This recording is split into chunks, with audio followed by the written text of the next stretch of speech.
Skull and Hati chase the sun and the moon across the sky, signaling the end of the world. As a champion of Midgard, you must travel the 9 realms and fulfill the Norse prophecies before the realms are destroyed. Alright, I'm going to go over the basics of Micro Midgard. To set it up, you are going to first build the realms, which are these 8 spaces in here. You're going to set them up as shown here. You are then going to put the wolf tokens at the beginning of each track, and then that is it for that board for now. You'll then set up the Ragnarok tracks. I will mention this is a prototype copy. This is not indicative of the final production. On the Ragnarok track, you're going to place these prophecies out randomly. They are double-sided, so you're going to put 5 up here on their blue side, 5 down here on their dark blue, blackish side. You're then going to grab the 4 realm tokens, the Ragnarok tokens. You're going to basically shuffle them up in your hands and put them randomly. They are also double-sided. You have 2 for the night realm, 2 for the day realm. After that, you're going to locate the 4 blessing cards, and you are going to put them on the side that is indicated on the Ragnarok token. So this has an X, so that is the X side. That's the little S, so there's an S there. That's the I there, and that's that little guy right there, so that is on that card. You're going to place them near the board, and you'll see this is a craft action one, so you kind of want to put it by the craft one. Your day side craft is diagonal from there, and then this is the nighttime, daytime. Put them over here because that's where those symbols are. It'll make play easier and smoother. Next, you're going to find the 8 blessing markers. There's 4 in each color, blue and red, and you're going to put them on space 1 on the blessing card that matches the icon on the token. After that, you are going to randomly select the relic tokens. There's 3 of them with a 1 hammer, 3 with 2, 3 with 3, and 3 with 4. You're going to randomly put 1 with its sun side up on that craft card and with its moon side up on this craft card, going 1, 2, 3, and 4 respectively. The unused relics will get removed from the game. You're only going to use those 4 on each card for this game. You're then going to find the 4 named meeples. You'll notice that they have colors on them, and in this instance, these colors do match there, but you're going to grab it. They are listed in the rule book, and you'll put them on the track that is showing. So, for instance, Brocker and Sindri's blessing has that little symbol there, so I'm going to find that realm and put them there. Odin's blessing shows the X, so Odin is starting on the X in Asgard. Once you get the meeples out there, you are going to have each person choose a color. This person's blue, this person's red. Then whoever is first will get nothing. The other person will get 1 resource, either mead or gold. You'll have their remaining resources in a supply up here, and their point tokens will go on the 0 mark. And that is it for setup. So the first thing you're going to do on your turn is you are going to move 1 of the characters on the board. The chosen person must not already have a player marker on it. Beginning of the game, no one will. You'll see that after I move someone. They may not remain on the same space. They may not share the same realm space with someone else. So I cannot move that way because someone is already there and you can't skip over them. So for instance, say I move Odin 1 spot this way. Blue would then take their player marker and place it on top of him. So when I go as the red player, I will not be able to move Odin because there is a player marker on them. Once you move, you're going to activate the realm that you are in. These 2 here, you will activate the sun card, and then you will also move the wolf token. When you activate a card, you are going to either move a spot up on the card or claim the level you are at. So in this instance, blue can either get 1 gold or move up 1 spot. And you do that for each sun action you get. There are some tiles that do allow you to do more than one of the actions. And then you would just move the wolf there, and then it would be red player's turn. So now red player has an option of these 3 different meeples, and they are going to move this one over here, and then they'll put their player marker on top. In this instance, they'll do one of the red action, or the nighttime action. They will also get a horn, or a horn of mead, and the wolf would move.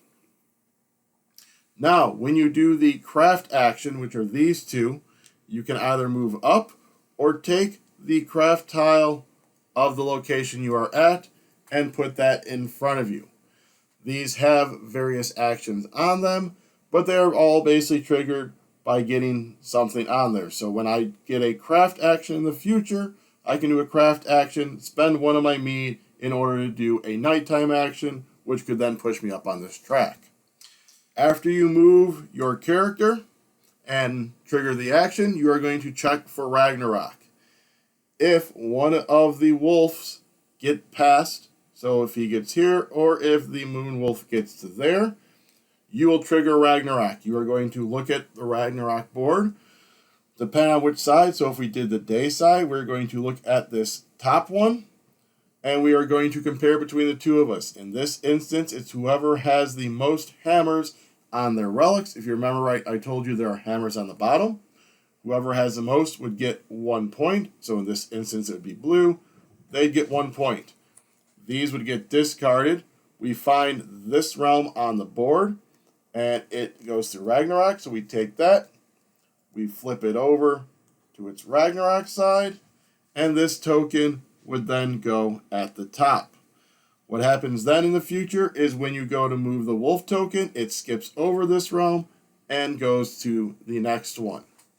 Players are going to continue taking turns back and forth until one of 2 things happens. Someone gets to 9 points, or the last prophecy has been revealed, so then this board would be empty, and then whoever has the most points is the winner. In the event of a tie, the player with the most remaining resources is the winner. There is a solo mode as well. I'll put a link to the designer playing through that down below, as well as the designer's how to play below as well. Alright, let's move on to what I think of this.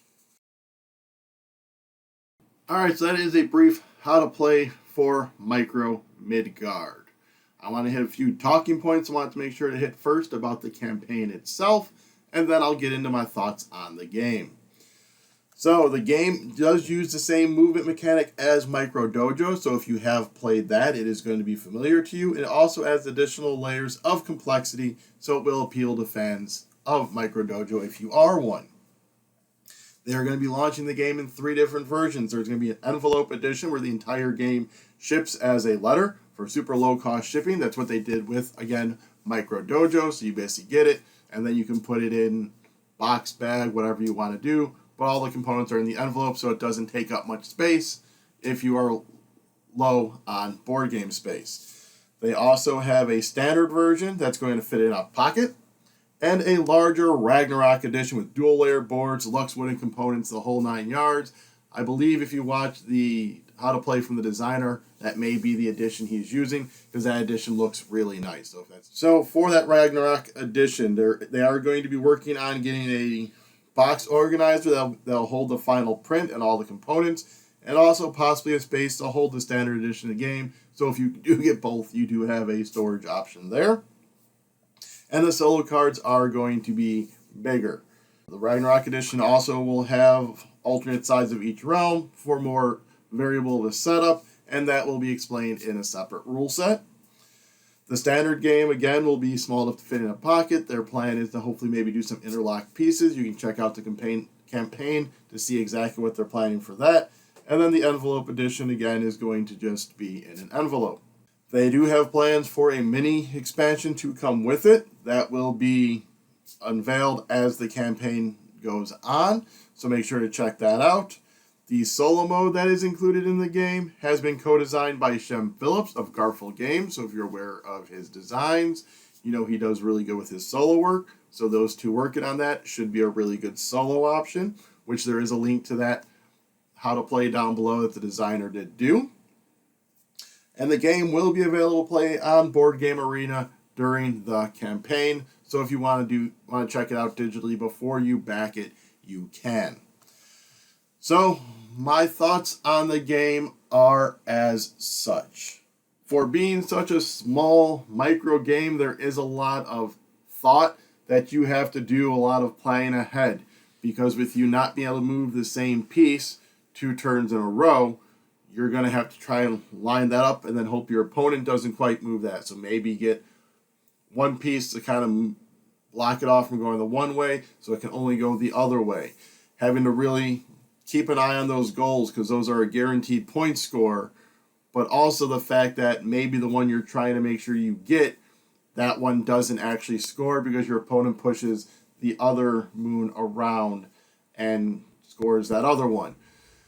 So again, for being just such a small little game on the table, so much thought has to be done, so much strategy.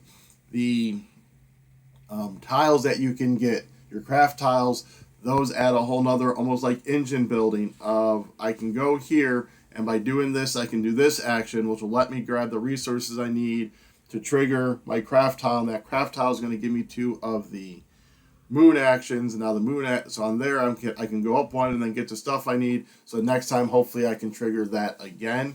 So it gives you that strategy of, I'm going to try and focus on this side of the board to get those resources to trigger my tiles. And then just hope that your opponent's not pushing it the other way or moving the people around. Also, having to make sure to pay attention to what areas are going to go through Ragnarok, because those areas are going to no longer have the sun or moon action or the craft action on them. So it's going to start limiting your ability to do those things that give you points. So try and really blitz out those points at the beginning with those craft tiles, and then maybe later on focus more on getting the stuff to satisfy those tracks so you can score those points. And that's the other interesting thing. Some of those tiles want you to be up high on a certain track. So while you possibly want to pull yourself off that track to get the good, maybe you know where you're about to go through Ragnarok soon, so you stay there so that you can get those points. So there's that kind of like pressure luck, but then if you don't take it and then the other track scores, then you just wasted all that. The rondel movement works really well. You can only move the one space, but you can go forward and back, so you're not stuck just going all the way around. You can try and maneuver your way back and forth. So I always enjoy that in a rondel when it's not just the one way, when you can go either way, because it opens up more options to you. The fact that they use different people for each side of the blessings cards. They could have easily just said this blessing card's green. Just put a green person out there. This is this. But just, really devoting themselves to the theme of the game with all the names, having the people be there that need to be there on the sun side, the night side. Everything flows well, which makes it play smooth because everything makes sense. Like, your moon actions are next to each other, so you can just put the moon action card right there. So when you do those actions, it's literally just you're doing this card that's right there. Or the craft, you're doing that card right there. So the layout, the iconography, absolutely makes sense. It's easy to decipher. Everything's there ready to go. Putting the stuff on works fine.